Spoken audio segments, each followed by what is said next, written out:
I hope ఇవి నీకు బాగా నచ్చుంటాయి కదా. ఇవెలాగో నీ ఫ్రెండ్సేగా, ఫ్రెండ్స్ అందరికీ నచ్చుతారుగా. దిష్టి బొమ్మలా నిలబడి మొఖాలేం చూస్తున్నావు? ఈ అత్తగారి వేషం తీసేసి వెళ్ళి పని చేసుకో. పెళ్లికి ఎంత డ్రామా ఆడాలో ఆడేశారు కదా. వెళ్ళు, సాయంత్రానికి భోజనం ఏర్పాట్లు చూడు. అలాగే.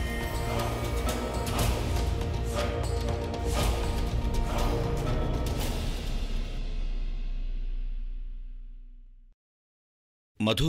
మావయ్య గారు, చెప్పానుగా ఆడవాళ్ల విషయమని. ఆగో.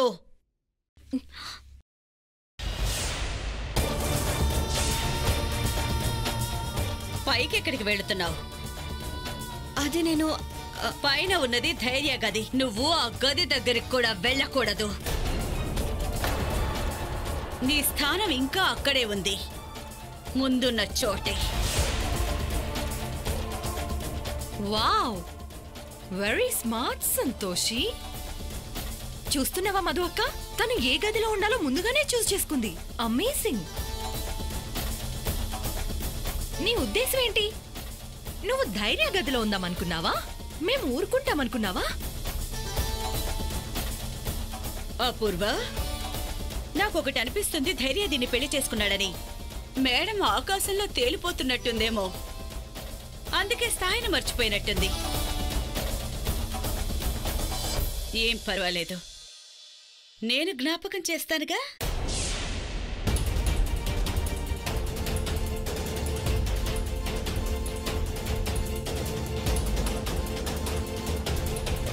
ధైర్య నీ పాపిట కుంకుమ పెట్టినంత మాత్రాన నిన్ను ఈ ఇంట్లో నా తోడికోడలుగా అంగీకరించడం మాత్రం ఎప్పటికీ జరగదు. ఇందులో ధైర్య చేసిన తప్పుంది కాబట్టే నిన్ను భరించాల్సొస్తోంది. లేదంటే ఈ పాటికే నిన్ను మెడపట్టి బయటికి గెంటేసుండేదాన్ని.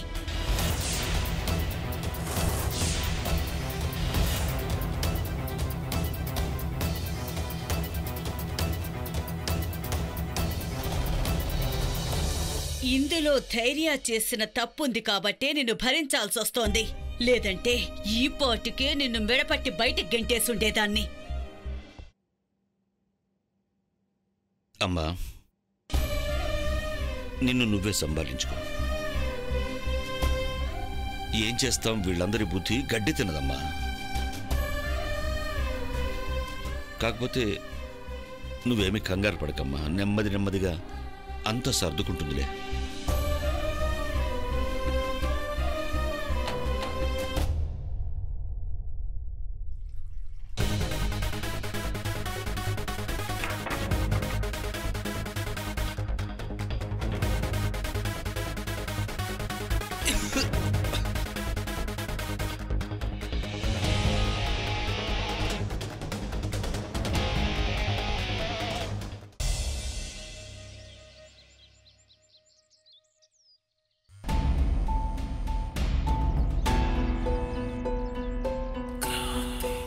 చెప్పండమ్మా. అలాగా మాత, మీకు మధుగారు ఫోన్ చేశారు. చెప్పండి. నా మామి క్రాంతి మాత.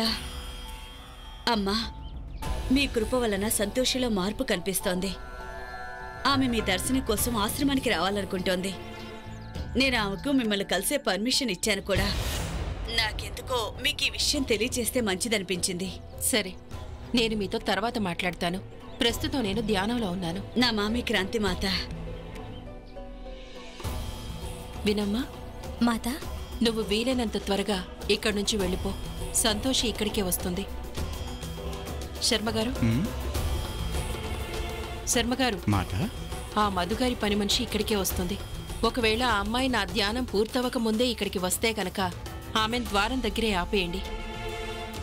ధ్యానం అయిపోయాక ఆమెను నా విశ్రాంతి మందిరంలోకి పంపించండి.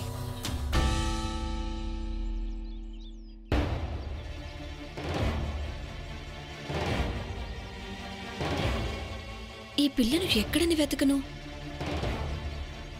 ఇంతమంది జనంలో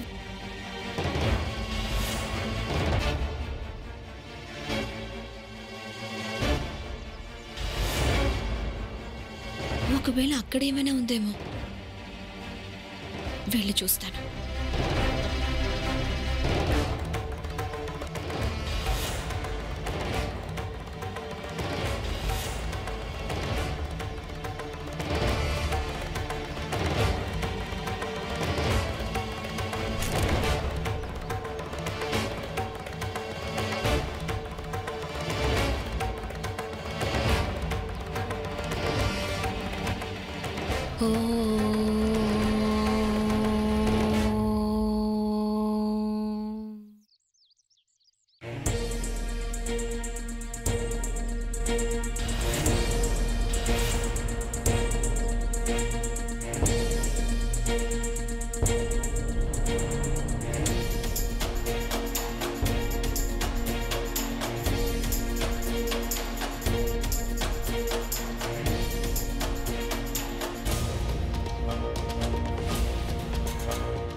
ఏంటి? ఎందుకని డిస్టర్బ్ చేస్తున్నావు? అది నేను ఇక్కడ ఒకరిని వెతుకుతున్నానండి. దిగు దిగు, కిందికి దిగు.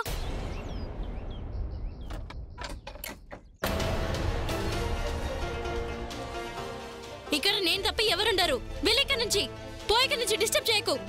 మళ్ళీ ఇక్కడికి రావద్దు, సరేనా? నేను నా కళ్ళతో చూశానండి. వినండి, నా మాట వినండి ముందు.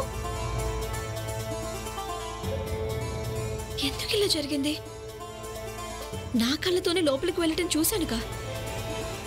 మరొకరిని ఇబ్బంది పెట్టడం కంటే నేనే వెతకటం మంచిది.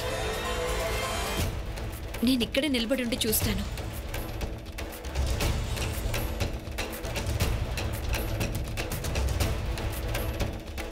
అలాగా? అవునా, మంచిది. మీరు క్రాంతి మాత కోసం అద్దం తీసుకొచ్చారా? నేను ఇప్పుడే బయలుదేరాను, ఇదిగో వచ్చేస్తున్నాను.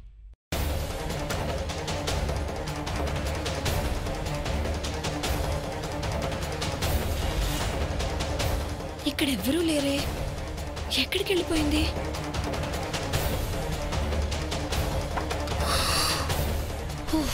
బ్రతికిపోయా. నేను ఇక్కడి నుంచి త్వరగా వెళ్ళిపోవాలి.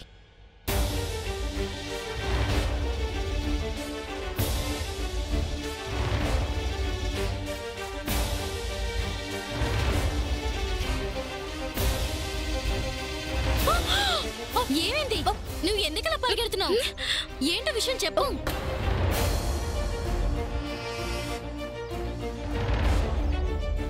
ఏం చెప్పమంటావు? నీకు ఆ పిల్ల నా ప్రాణం తీసేటట్టుంది. మరి ఇప్పుడు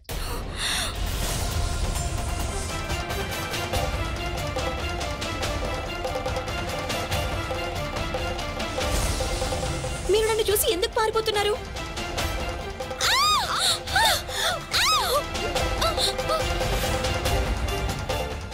ఈ విషయాన్ని ఇంకెవరికైనా చెప్పావా? లేదండి, ఇప్పటి వరకు ఎవరికీ చెప్పలేదు. చెప్పకూడదు కూడా. అంటే? అవును, ఇప్పటికే ఇంట్లో చాలా తమాషాలు జరిగిపోయాయి. మళ్ళీ అవి రిపీట్ అవ్వడం నాకు ఇష్టం లేదు. ఇక మీద ఏం జరిగినా నేను చూసుకుంటాను. మధు మేడం, అది నువ్వేం టెన్షన్ పడాల్సిన అవసరం లేదు. నేను చెప్పాను కదా, నేను చూసుకుంటాను అని. అమ్మా సంతోషి, ఎక్కడికి వెళ్ళిపోయావమ్మా?